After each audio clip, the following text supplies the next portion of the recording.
Last time on the Incorrigible party.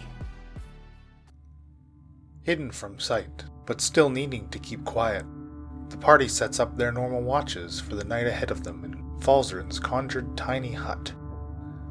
A few dark hours before dawn, during Shakara's watch, the Dragonborn rouses the rest of the party as two hushed voices break the silence of the night, quickly approaching. Falzarin, can they see us in here? No, we should be good, Shaft. We're basically camouflaged inside this dome, so they can hear us though, we need to be really quiet. Not yet fully rested, and concerned with starting a fight before the resources are replenished, the party opts to stay silent and let the voices pass. Two black-robed figures, clearly followers of Krelakina, do not notice the party in their magical hiding spot, as they continue into the darkness towards the city of Pisces. The party finishes the remaining 2 hours of their long rest, not entirely uneventful, however. A third cultist appears, and is promptly attacked and savagely killed by an undead giant badger. What is this? What is that? Harry. Once a small wooden idol, transformed into a giant badger to fight alongside the party upon an exceptionally quick reaction during the start of battle. Bariat the Vicious nestles up next to the tiny hut, catching the party's scent, but unable to reach them. Mercifully, Shaft puts Barry out of his misery, ending his eternal existence as a reanimated magic wooden badger. Come morning, the party sets out once again for Pisces, arriving in the city to find the loud chorus of anxious voices at a town meeting at the docks, as the city's mayor consults with its inhabitants on their next course of action after the juvenile Kraken attack. So I think I'm gonna try and speak up, and probably because I'm not, I'm a bit of a soft-spoken guy. Probably they're all gonna keep talking over me, and I'm gonna be like, excuse me, everyone, and don't make any headway. And I'm gonna point my finger straight up in the air and let loose an Eldritch Blast. So this crackling greenish black bolt of energy goes right up into the sky, and I'm hoping that gets everyone's attention. That it does, as the party gains the ear of the mayor, and Falzarin explains their need to get to Heracleon and seek aid from his strong allies against the Kraken. Addressing the crowd, the mayor asks for a soul brave enough to take the party to the island.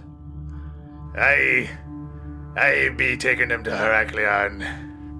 And you see Grimby Chum approach the podium, parting ways so Grimby can ready the boat.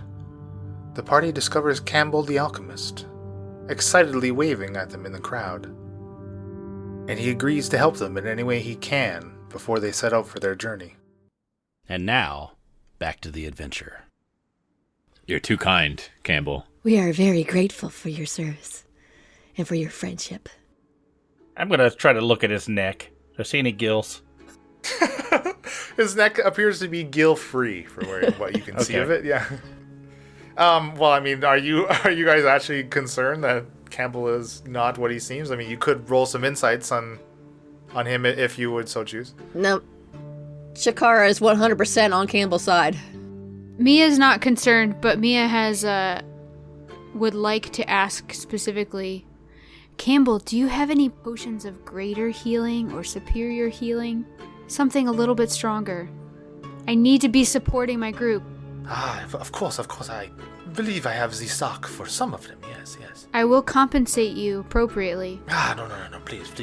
Just be sure to return to Campbell, and I'm very interested in all of your adventures, for sure.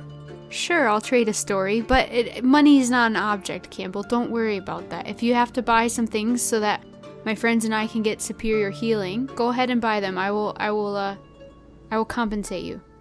But you said your name was Mia? Yes, Mia Brightwood. As you mention your last name, he's like, the Brightwood. My goodness, money is no object. Well, of course, yes, you could certainly pay. Helps keep the shop running, yes, so I could help my friends as much as yourselves. Yes, for sure. For supporting us, a fair price. Anybody that wanted to do an insight check could absolutely go ahead and do so. And that's an 8. 12. Based off of the functioning water potions that he supplied you with before, and his help, or the information that he at least had to and freely gave you about his studies into the slime, you do feel that you can trust Campbell, and he has been straightforward with you to date. Okay. Okay. So, you going just back to you want to go all the way back to the Gold Knicker? I mean, he can, like you said, he has the potions in stock, so he can get you some potions already crafted. Yeah, we've got to find somewhere to rest for the night, so I guess I'm not sure what the options are in town here, given the current state of the town, but... I mean, we can go to the Jack Deal now. Yeah.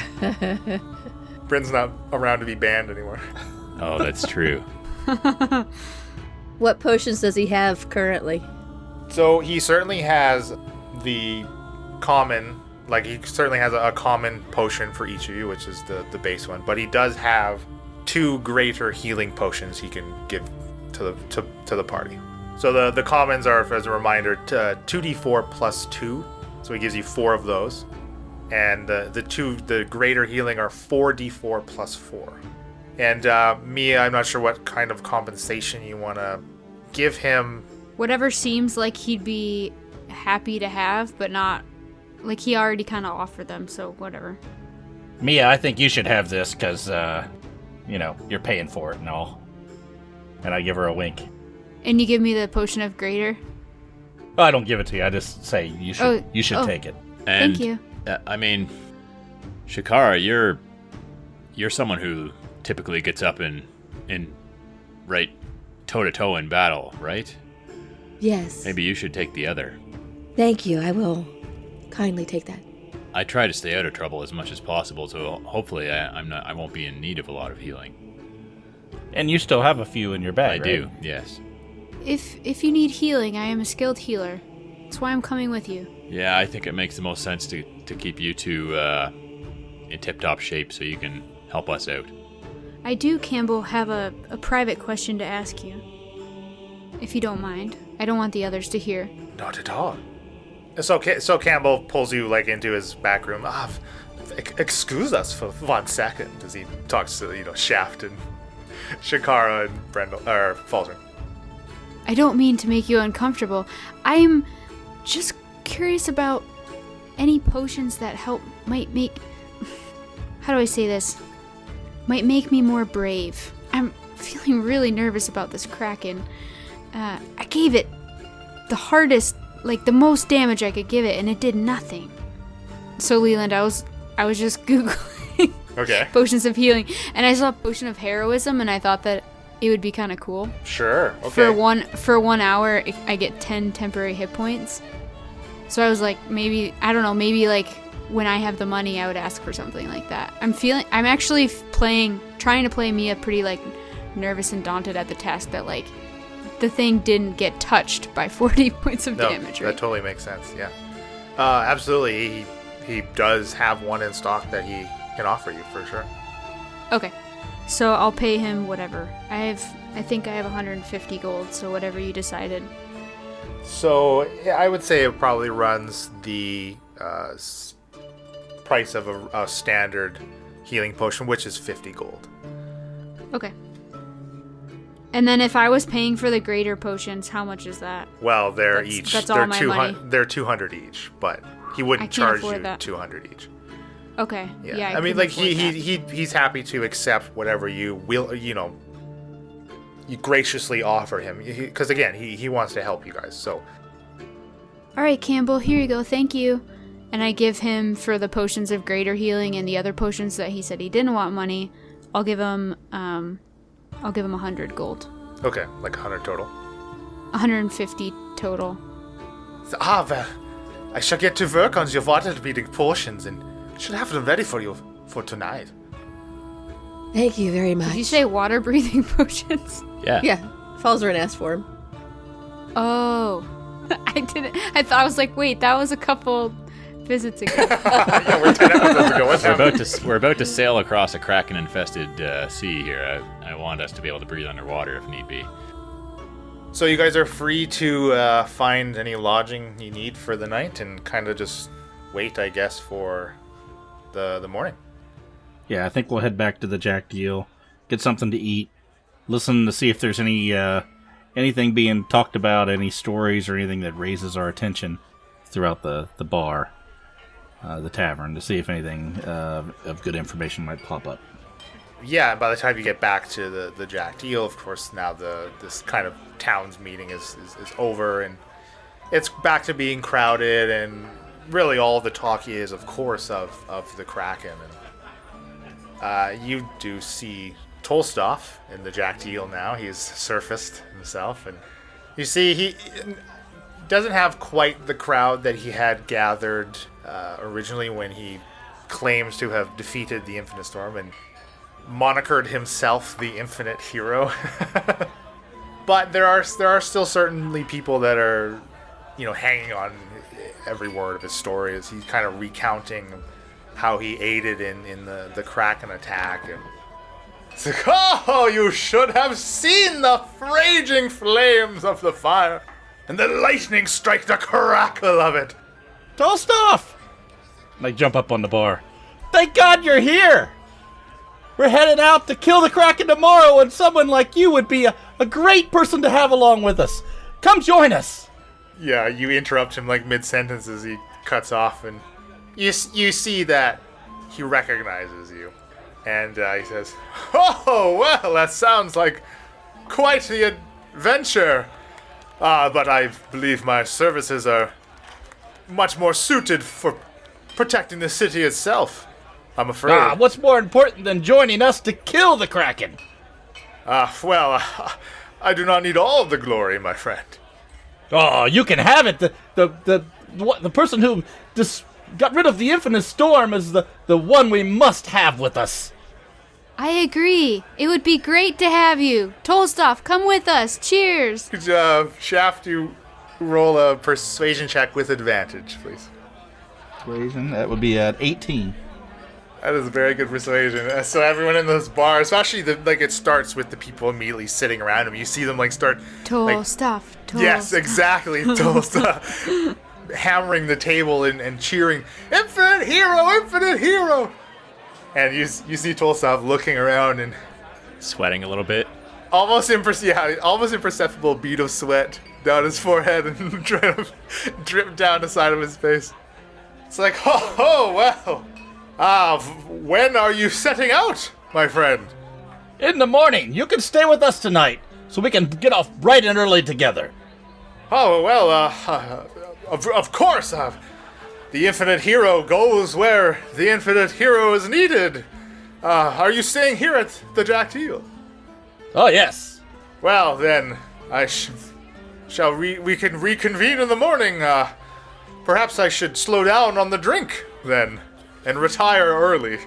Very good idea. Whatever kind of rest you need, buddy. Thank God, we're all saved. And you see him rather quickly leave this crowd of chanters and up the flight of stairs leading to the rooms that he has rented. I lean over to Mia and I go, we're not going to see that guy again. Is he going to be crawling out his window later? I look over to Shaft and I'm just kind of chuckling and very amused by being aware of exactly what Shaft was doing that whole time to this infinite hero.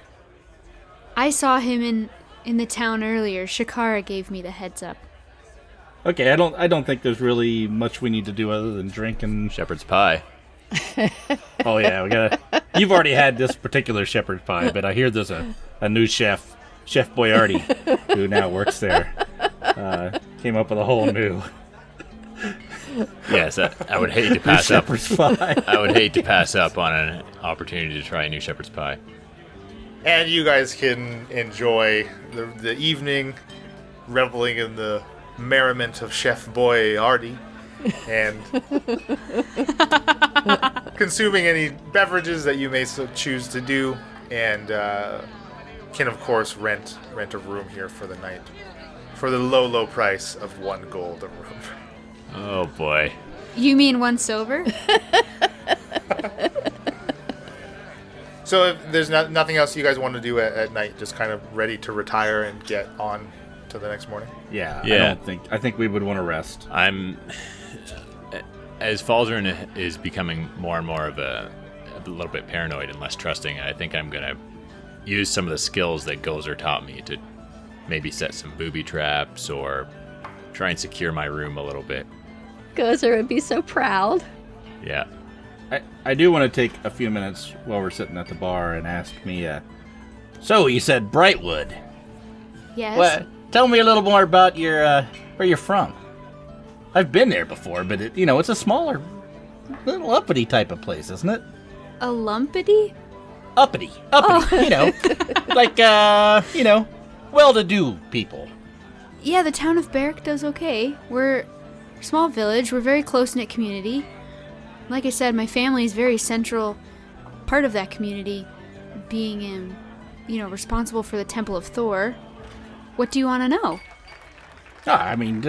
We're here having a drink together. You got any brothers or sisters or anything? Yeah, I do. Let me look up my backstory real quick. Buffering. Buffering. I would say that Falzarin can tell that Shafty's being overly nice. Okay. Sort of a little bit out of character for him. Okay. So does he say anything before I tell him about my family? No, it seems like Falzarin's never seen me this interested in talking to somebody before. But seem very interested in your story. So I'll note that, mentally, but I think I'm not going to speak up and comment on it. I'm just going to keep an eye and take note of that. So funny you ask, Shaft. I do have siblings and family. So my parents, both Zepha, my mom, and Garben, my dad, they both live in Berwick still. They run the temple. Bron, my brother, he's older than me. He's kind of like the heir, I guess. He's going to take over the temple one day when they're gone or can no longer perform their duties. Then I also have a sister, Telma, and a brother, Adder. So I'm kind of the middle child. Read into it what you want. So you guys run the temple? Yeah, so we run the temple to Thor in the town. It's Oh, a wow. very successful temple. He's a very benevolent god. He's very nice, generous, and he blesses us in many ways. So we do okay. Oh, really? I think I've been there. Is that the great big sort of? It's like it has gold and statues and things around the outside. It's pretty immense, right? Do you have a lot of followers? That would be it. Yeah, the whole town are followers. Now that we're talking, the Brightwood name does sound familiar. If you're from Ducal, you should recognize the name. Yeah, but I don't follow Thor. But he sounds like a great guy. Well, I hope to be able to show you how great he is one day. That's awesome. His power flows in me, so hopefully you can see it. Hey, everyone, raise a glass to Thor! Cheers! Cheers! Having led the previous chant, the crowd's already on your side. So yeah, everyone, they drunkenly raise their glasses and cheer for boy! Oh, yeah. So you retire to your rooms. I don't know if any of you are any of you sharing a room or. I think Shakara and I are having a sleepover. I would share mine with Shaft if he's interested. Yeah, I think Falzarin and I would split it. Okay. Any one-on-one conversations anyone want to have once you're in private? Yeah, I have a few things I'd like to talk to Mia about, but I want to kick the boys off. Oh no, I didn't see that coming. So, Mia, I know we just met you yesterday. I myself have only known the boys for a short amount of time. I was just wondering what your thoughts on them were. What feelings do you get from them? Well, I think Falzarin's really nice and smart and also got you in all this trouble, or them, I don't know. Honestly, sounds like they've lost a few friends and it's his fault, ultimately. But I don't really know. I don't have all the details, right? I doubt you do either. Shaft seems schmoozy. Like, he's really nice, but he seems like he's trying to schmooze me. Yes, I think Shaft is ultimately harmless. But yes, I think maybe you should watch your pocketbook with him. Well, the good news is, Shakara, I spent all the money in my pocketbook at Campbell's. Gotta keep the lights on for that guy. Campbell is a good friend. My concerns lie more with Falzarin, though. His best friend betrayed us. And I'm just not sure what to think of that. He does seem really surprised. I don't know. I haven't known him long enough. Nor I. I just thought it may be worth mentioning to see what your feelings were on the man. Well, do you think he'd be that good of an actor? Like, if he genuinely was in on something, I don't know that he could pretend that well. He seems very genuine. Well, Brendel did prize all of us. Yeah. I am unsure. They do seem like they have their hearts in the right places, though. Right. I mean, I'm kind of someone that just sees and believes the best in people, so until proven otherwise, like I said, Shaft kind of seems schmoozy, but, you know, they haven't done anything wrong. So, I just feel the need to protect Aspara, right? I know you're Yes. with me. You're trying to do your good deeds, so I know we're on the same page. Yes. But I guess I'll have to keep a close eye on Falzarin. You're right. There could be more beneath the surface. It does not hurt to pay attention. Right. Hopefully he will prove us wrong. And he will be a true and loyal friend. Yeah, I think there's a lot him and Shaft know that we don't know. So, I guess we'll find out. It does seem like they have been through quite a bit. Exactly. I am quite interested to see Heracleon.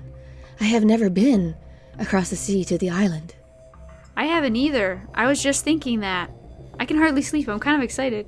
I am so glad we ran into each other. Me too.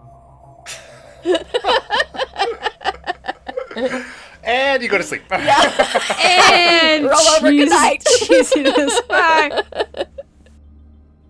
Shakara, as you are peeling off your armor, you and Mia are getting out of your gear to sleep in. You pull off the torso section, and a small piece of parchment slips out, kind of falls at your feet, seemingly unnoticed by Mia. Okay, I'll pick it up real quick and not really hiding it from Mia, but not going to show it to her either. And I'll open it up and see what it says. And it appears to be a note from Campbell. And it says, "Guten Tag, Shikara. I did not want to say anything in front of your friends, but I must speak to you about a matter of great wonder. Please, come to the shop as soon as you can." And it's signed, in elegant script, Campbell. Okay. I will fold it up, and now I will try and hide it from Mia. Okay. And I'll look over at her. Is she in bed sleeping yet, or is she still batting down? I imagine you're both still in the process of winding down and yet to fully fall asleep, but... Okay, well, I will continue with my preparations for getting into bed, but not fully disrobe or anything, so that when Mia does seem to be sleeping, I will be able to quietly get up without having to put anything back on and go see Campbell. That's easy. And you're able to do so. Why don't you go ahead and roll a stealth check then? That's a 13. So you are just getting out in basically just like clothing, right? Like no gear, you're not putting your armor back on, obviously that would make too much noise. Right, yeah, just my underclothes. Okay. Are you grabbing your weapon? Or your shield? Or are you going out armed? What are you doing? I would think I'd be going out, well, the Kraken had just come through, and everybody's still uneasy. So I don't think I would take my sword, because I don't want to make people furtherly uneasy. But I would definitely take, I believe I have a dagger. Yeah, I have a dagger. just in case, just for a little bit of self-protection, but I don't expect any trouble at night. But, there's always unsavory people about in any town. And you do successfully get out without waking Mia into the street, and there are very few people on the street, if any, that you see. And you are able to make it to Campbell's shop unaccosted. Okay, I will softly knock on the door. Campbell, it's Shakara. And you kind of raise your hand to knock, and even before you knock, Campbell, the door flings open. "Ah, Shikara! I'm so happy you came to see me.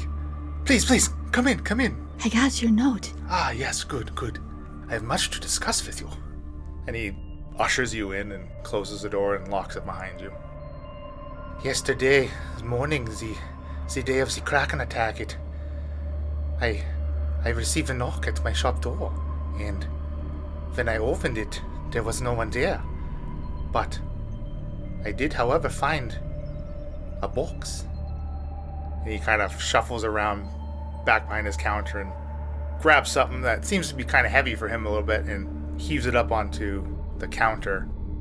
And it's this maybe about a 1.5 by 4.5, kind of a cubic blue box. It appears to be made out of sapphire. And on the front of it, there are 2 keyholes. This is very pretty.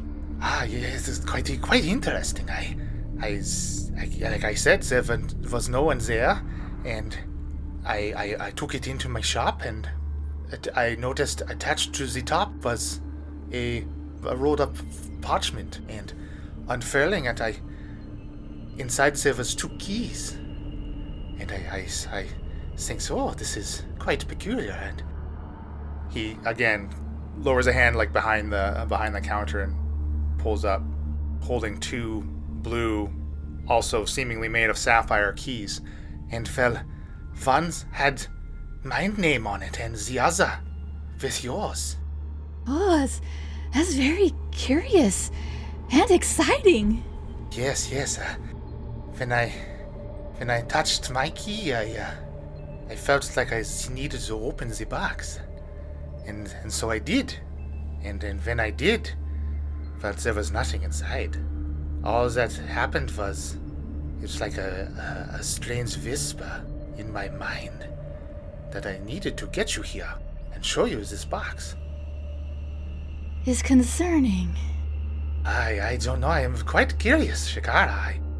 Would you like your key? And he holds the key with your name on it out to you. And I reach my hand out, but I don't quite touch it, and I'm like, is this wise? We don't know where this came from. This is true, but discovery, I do not know, but you see him like tighten his grip on his own key. I feel that this is of great importance. Well, together then, yes? Da. And I'll reach out and grab the key. And as you take it into your hand, you feel how ice cold it is, and you kind of take a firm grasp on it, and despite its current temperature, as soon as it's fully enveloped in your fist, it begins to glow and rapidly rise in temperature, hot enough where were you not have some type of natural fire resistance, it would be burning your hand. And with this intensity of heat, the glow intensifies as well, and Campbell and his shop, they disappear around you as your personal blue light special overtakes your senses. Suddenly you become weightless as you find yourself adrift in nothing but blue. There's kind of this deafening silence as the light itself feels like it presses in on you, and a series of images begin to flash in front of you. A windowless stone tower with a steeply angled, curved roof that rises to a sharp point. The only means of entrance appearing to be a reinforced wooden door. And this kind of lingers and then slowly fades, to be replaced by Falzarin and Brendel, standing together, facing each other.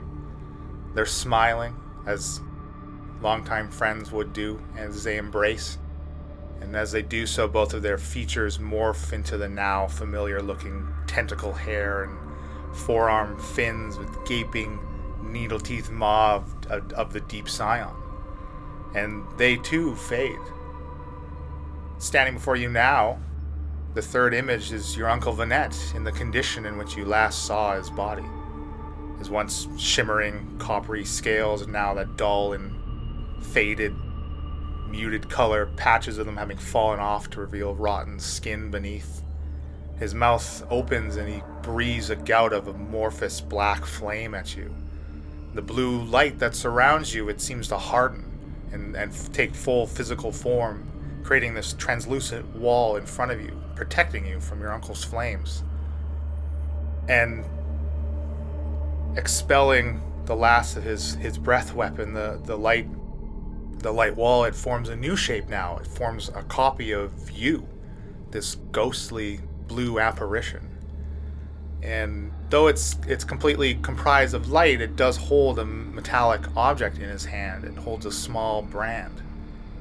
The light Shakara surges forward and grapples with your Uncle Vanette, seizing one of his undead arms. Vanette's dead flesh sizzles as light Shakara applies the brand. And the apparition, the copy of you, it vanishes, leaving a now fully restored Vanette, his dragonborn scales gleaming once more as he smiles at you, and he too fades away. Each one of these visions, they last for a handful of seconds before transitioning to the next, is the same three scenes appearing and disappearing over and over, their duration becoming shorter and shorter until all you see is a blur of motion before you. And as these three visions, they become indiscernible from one another, they suddenly stop, as if someone has flicked a switch. Still soundlessly is all of this taking place in front of you without any amount of noise to it. That pressing, like almost like your ears are muffled, and kind of like that high-pitched whine, of your ears kind of ringing just from seemingly the force of the light itself. And above you, this massive creature, it moves into your field of vision, passing far overhead from behind you. You see this thick, long body of a serpent making slow, twisting spirals in this blue light. It scales an even deeper blue. Its entire form, it seems to have this edge to it, this outline that distinctly separates it from all of the encompassing light that you're still adrift in. And in this light, there's no point of reference. It's a very strange environment. It's kind of causes a bit of a forced perspective. It skews your sense of scale. Even so, though, it's clear that this creature is enormous. Something like you've never seen something the size of this before. Like you would be the size of one of its scales in a patch of hundreds of thousands that cover its body. And as it kind of flies, twisting and spiraling in this light, and it turns around back towards you, you now see the front of it. It has the head of a dragon on this long snake-like body, and it flicks a forked tongue out, and you hear the first sound since touching the key. Only a whisper, as if the source was right next to your ear. There is much for you to do, child. Let me assist you. Tenda, the serpent mother, can offer you much. Help me set things right. And that's all you hear from it. As abruptly as you were whisked away into this blue light special, your feet hit solid ground and you're back in Campbell's shop. The key's light and temperature fade until it reverts back to that cold feeling in which you first grasped it, and it now goes dark, no longer glowing. Campbell, did you see that? The serpent mother. Nine, what do you mean? I just gave you the see key. The blue light and Uncle Vanette and Falzarin is a deep scion. Nine, I saw none of these. Oh, it was so overwhelming. I don't know, there was another version of me. And I healed Uncle Vanette. And then I was gone, and then this just incredibly huge serpent, the serpent mother, Dendar. Have you ever heard the name Dendar before? Nein, that's very unfamiliar, yet somehow familiar. I cannot explain this. She said there is much for me to do, and she could help me. What do you think that means? Well, there is much going on. Perhaps she means the black goo. I do not know. What shall we do? Well, should we open the box?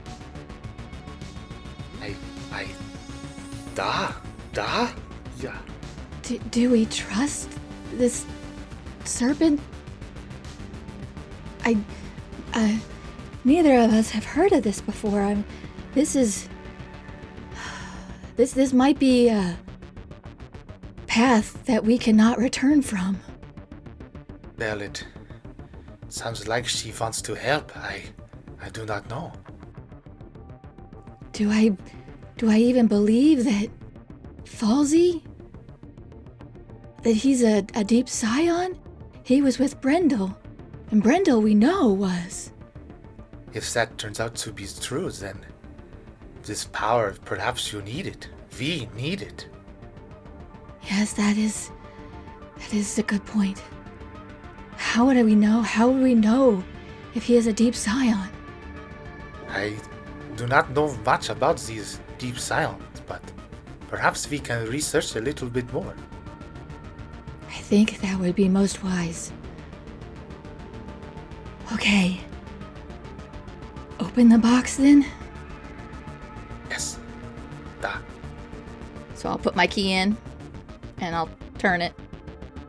And you do hear the click of something unlocking, and the lid opens itself. And lying inside is a metallic brand. I pick it up to look at it. You see that it is your Uncle Vanette's brand. But in addition to the intricate swirls in which I believe you modeled your own after his, right? Yeah. In addition to what he created before he set out, there's fully encompassing it now is the etchings of a circular serpent with a dragon head. And as you touch it, it begins to glow hot.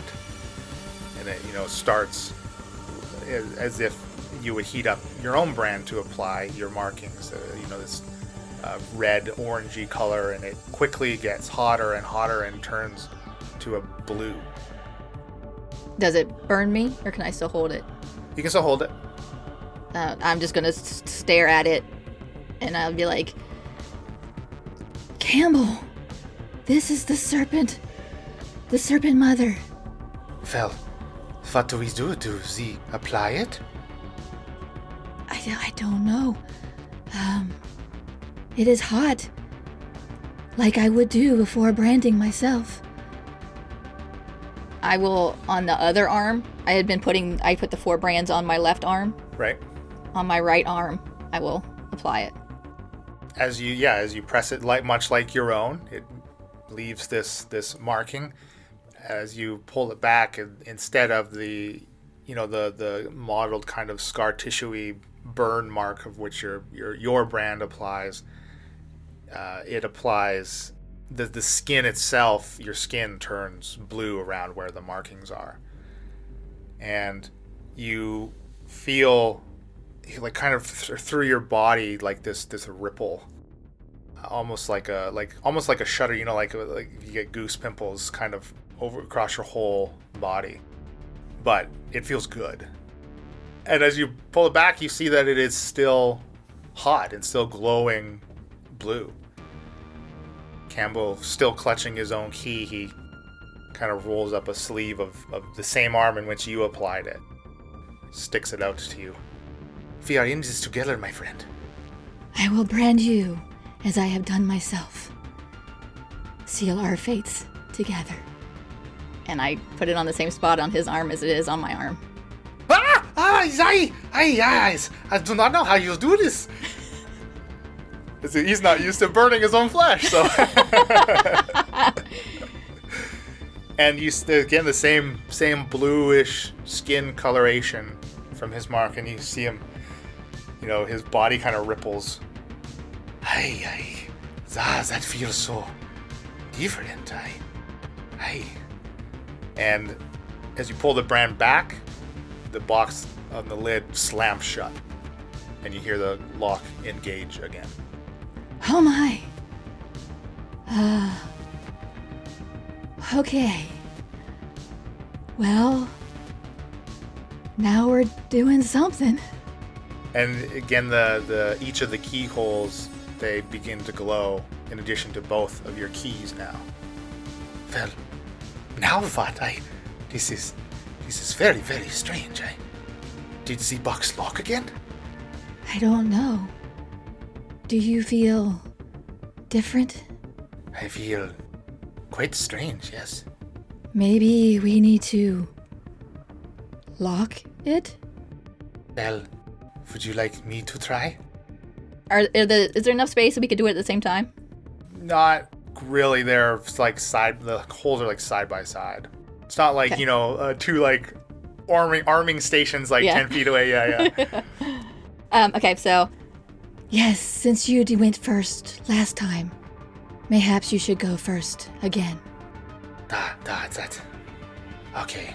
And he inserts his key into the right side, the right keyhole, and turns it clockwise. And you hear that click again, and the box opens itself.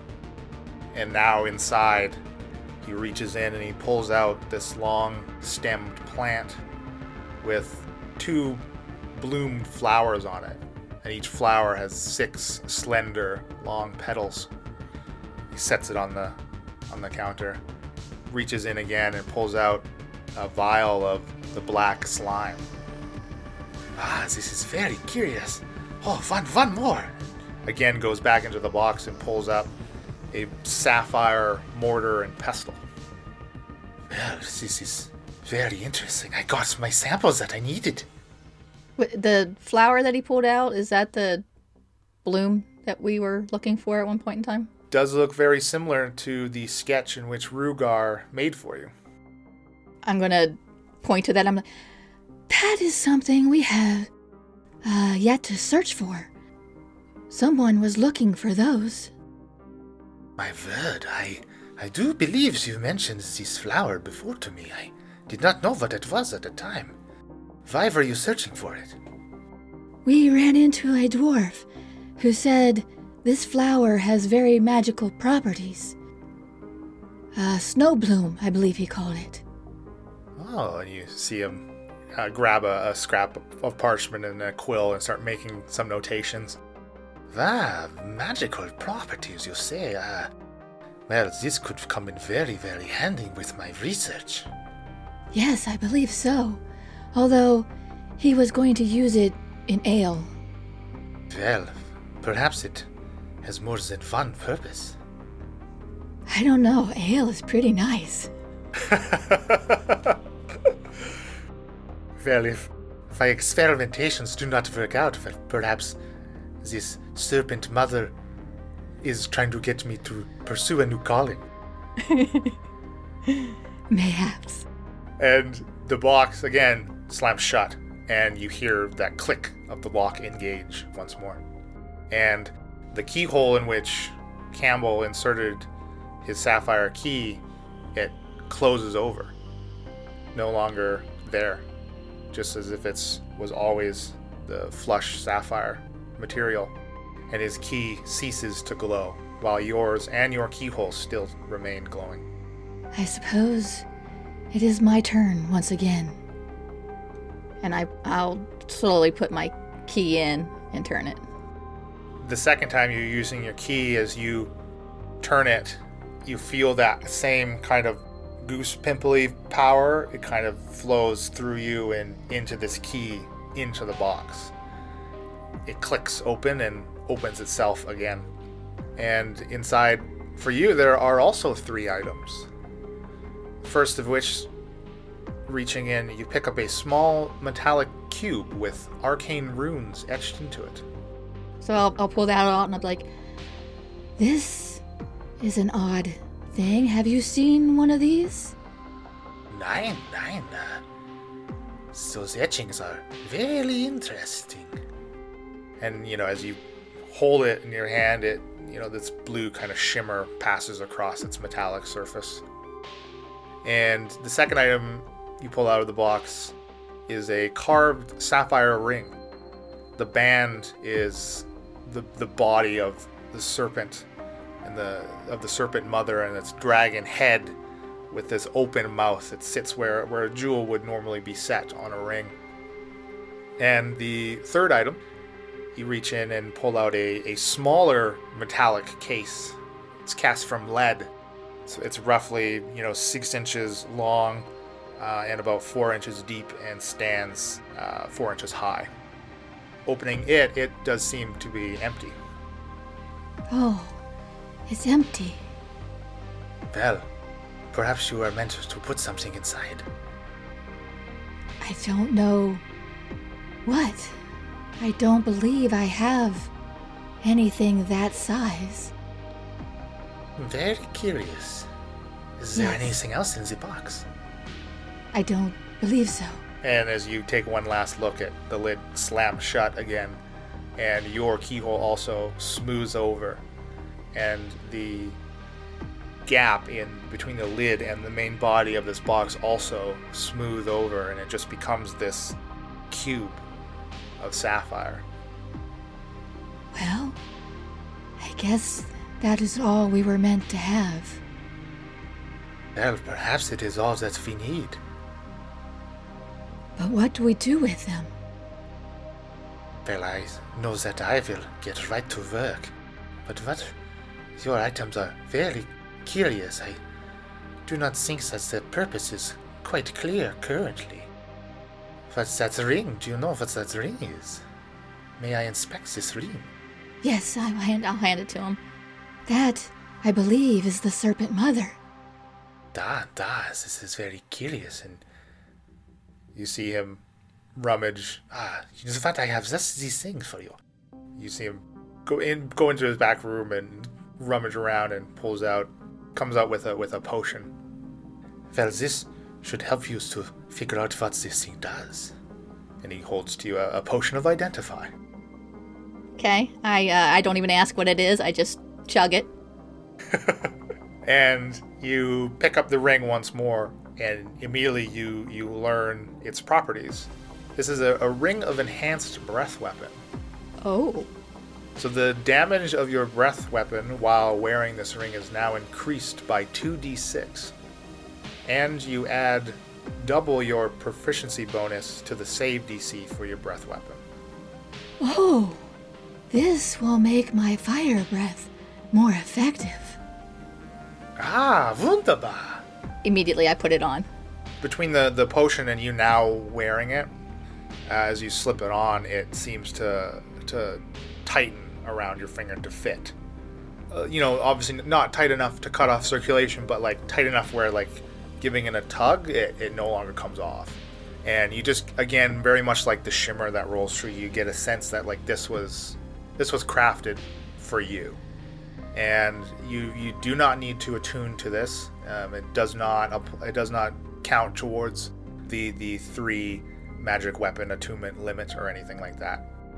It won't come off, but it feels right. Like it was meant for me. Does the potion last long enough that I can look at the metallic box and get anything from that? Sure. Yeah, okay. You picking up and examining this lead box. It doesn't appear to be magical in nature. Why don't you roll me an Arcana check, though? 17. So despite this box having no magical properties, the properties of the lead in which it's cast from, you do know that if something is encased in lead, this metal can serve as basically a protective barrier or even a blocker against some magical effects. So this box, you glean that it would be, should you need to store something that maybe has some type of aura effect or is some type of dangerous item that could possibly be tracked, that a lead box would block such effects. Oh, I realize this could be very helpful in hiding things or blocking things from others' knowledge.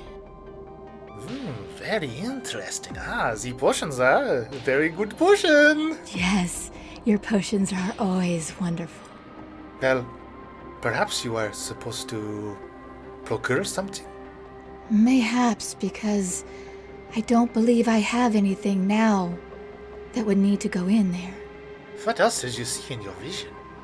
I saw Falsey and Brendel turn into deep scions. Verzi, Falzen will not fit in that box.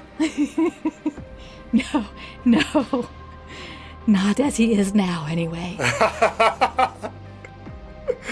Perhaps when you get done with him, he is a deep scion. You are so funny. I saw Uncle Vanette. I saw an alternate me heal Uncle Vanette in Uncle Vanette's brand.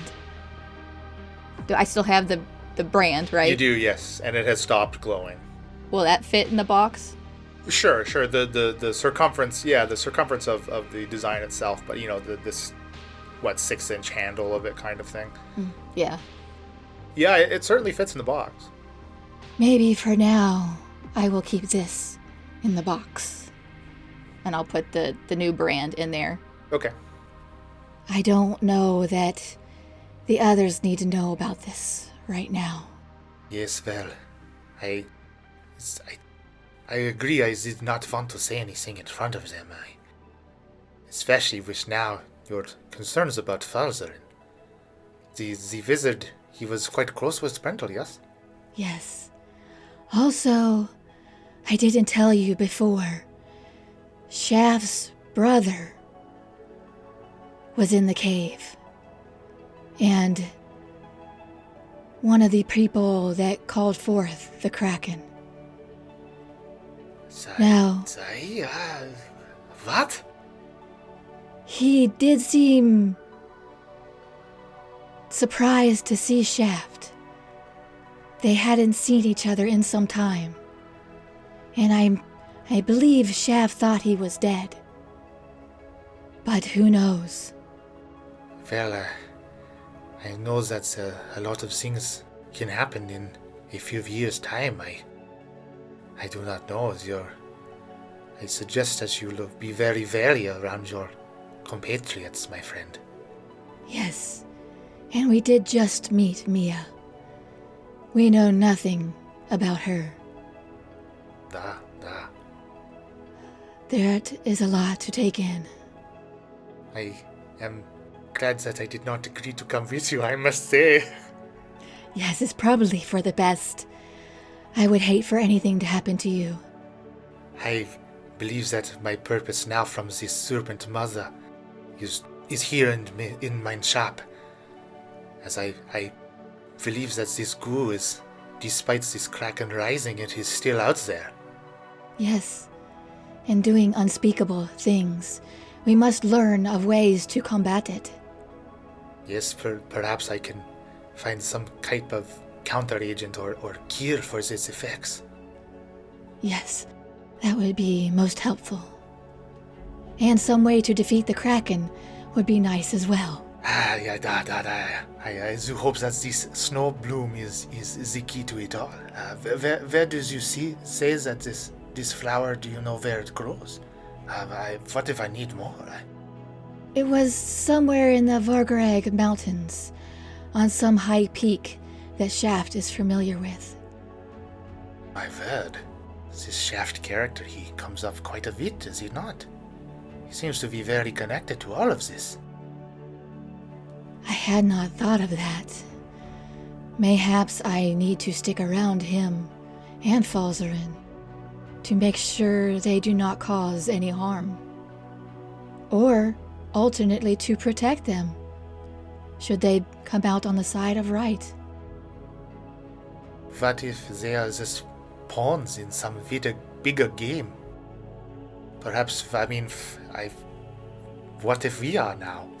Clearly we are an agent of some higher power. I do hope that this Dendar is a force of good. As do I. I fear what we have gotten ourselves into. Well, I am glad that we are in it together, my friend. Yes, I know I can always count on you. And you. And he gives you a hug. Well, I do not think that you should be away much longer. What if your compatriots they notice? What will you tell them, if anything? Mayhaps I can say I was restless and needed to go for a walk, but I left them all sleeping. Though I am sharing a room with Mia, I shall have to be sneaky getting back in. You know what? How about I shall give you one more healing potion as part of the cover. Perhaps your restlessness proved because of your limited supplies. I believe I have at least one more I can give you. Yes, that would be very helpful and a very good excuse. And he do give you another regular health potion. I will leave you now. When we come back from this next adventure, I will check in with you and see what progress you have made and fill you in on what I have discovered. Excellent. I will get right to work. And he steps over to inspect his own mortar and pestle. Okay, and I'll grab up my things and head off. Okay. And yeah, you're able to make it back. Why don't you roll another stealth check to get into the room here? That's a 15. Good, as you're not in your armor, so you don't have disadvantage, which is good. And Mia's still sound asleep and seems to not have noticed your departure. I will very quietly put the cube, the strange cube, and the lead box in my satchel. Okay. And climb back into bed and kind of stare at and play with the ring for a little bit as I fall asleep. And that's our show. Be sure to follow us on social media. We're the Incorrigible Par on Twitter, Incorrigible Party on Facebook and Instagram. You can go to incorrigibleparty.com for additional world and NPC information, and check out some of the merchandise there. Be the cool kid at your next game night by donning some Incorrigible Party apparel. Incorrigible Party is sponsored by Critical Hit Design. Go to criticalhitdesign.com for your design needs. All ambient sounds and music are courtesy of tabletopaudio.com. Our intro and outro music was created by Josh Jarvis. You can contact him for your own musical inquiries via email at jamesmercymusic@gmail.com. Happy adventuring!